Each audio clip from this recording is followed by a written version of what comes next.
When we listen to Jesus and recognize what a master teacher he is, we sometimes try to figure out what qualities made him so good at teaching. As one commentator places it, Jesus was able to take the abstract and complex thoughts of trying to understand God and his care for us and bring it into the simplest, humble terms, the ordinary daily life. These days that we are in now offer us an opportunity to recognize how does God bring us together, even with social distancing, to recognize that we're not called in social isolation, but rather to take a moment to pull back, to reflect, to pray, to wash our hands, and to recognize how is God at work, even in the midst of a pandemic. God never leaves us.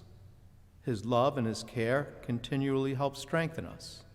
And throughout history, in times of difficulties and hardness and illnesses and wars and conflicts, God has always been there with us, sharing his love and his care. Today, as he speaks to his disciples, he's not about to abolish law or the prophets, but rather fulfilling them. And in what way?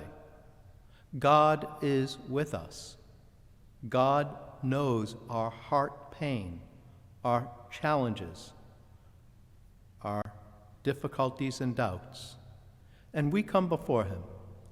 Just as the saints before us have, so all the living saints show us that example of love and care and prayer. As we meditate and pray for one another, we ask God to strengthen us, to give us that peace and that love. We look at a St. Francis of Assisi who would meditate on, God, help me to understand who you are and understand who I am.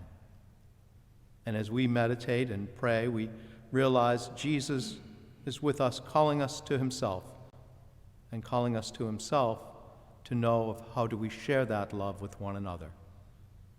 May we not doubt, but rather take the opportunity of realizing the graces that God gives to us this day. As we listen to his words and his love, may we take the opportunity to know that we are not alone, that we share with one another, we walk through difficult times, but God is there to lift us up and strengthen us in his love, in the care, and in his grace with each other.